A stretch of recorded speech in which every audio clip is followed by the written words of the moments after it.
Again, you're watching Sunrise. We're live in Westminster as we all wait to find out what the Chancellor has in store for us in his budget. The Cabinet will be meeting at about 8 o'clock this morning. They get a preview of the budget, then Prime Minister's questions at 12, and we're expecting the budget at around about 12:30 this morning. And it's going to be a very tricky budget for the Chancellor this year. With us to review what the newspapers are saying about it, our political journalist Isabel Oakeshott, and also the chief leader writer for The Observer, Sonia Sodha. A very good morning to you. Thank you very much for being with us. Exciting times. Isabel, we're going to start with you. The front page of the Daily Telegraph, quite a stark headline, May's budget war with Hammond, and the paper saying that the Prime Minister and the Chancellor are still at loggerheads, and even up to last night they were discussing the budget in quite a heated way. I think this has been quite a difficult relationship for many months now, and the scale of sort of briefing against the Chancellor has been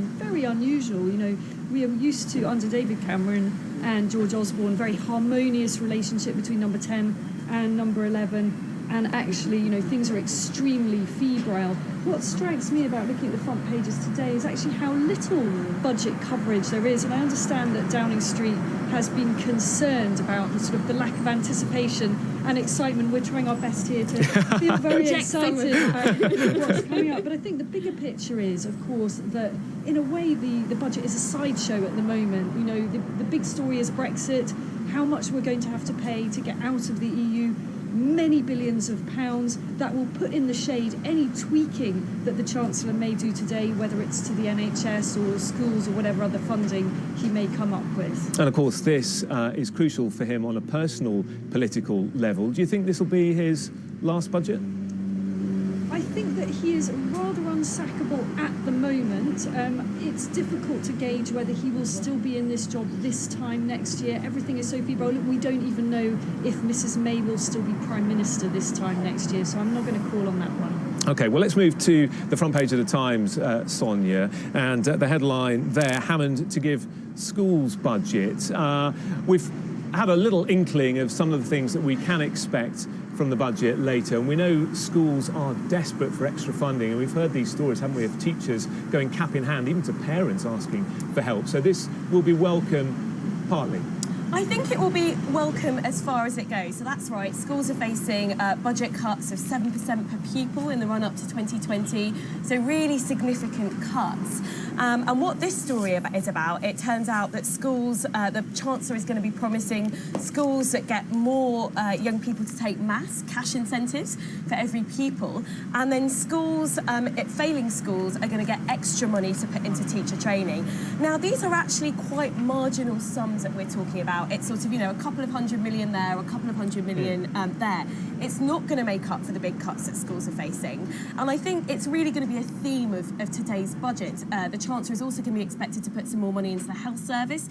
But again, he doesn't have much. He's going to say he doesn't have much headroom. I personally think he should be borrowing to invest in our public services, but I don't think he's going to be doing that. So he's going to be trying to satisfy different interests, people who use public services, the public, people in his party, with quite incremental amounts of money, I think. So do you think that people are going to be fundamentally disappointed after this? Because there's been a big call for him to be brave and to be bold, and we know so many different areas of life, whether it's teachers, as you've been talking about, all the NHS, desperate for extra cash. Do you think people are going to be quite angry after this, that they've not had the help that they require? I think disappointment and even anger, as you say, is inevitable. I think, you know, people have called for a big and bold budget. Well, look, they call Phil Hammond Spreadsheet Phil. That's just not in his temperament. I think if we were going to see that today, there'd have been a lot more briefing. I think the story that we talked about first on the front page of the Telegraph was all about number 10 disappointment that the budget hasn't got more traction. So I don't think we're going to be seeing anything that's too big and bold. I think the sort of, you know, policies like, you know, extending the young person's rail card from 26-year-olds to 30-year-olds, it's that sort of incrementalism that I think is going to characterise this budget. Yeah, and so difficult, of course, given that it's a minority government as well. Stay with us, and we shall continue our look inside the papers after this short break.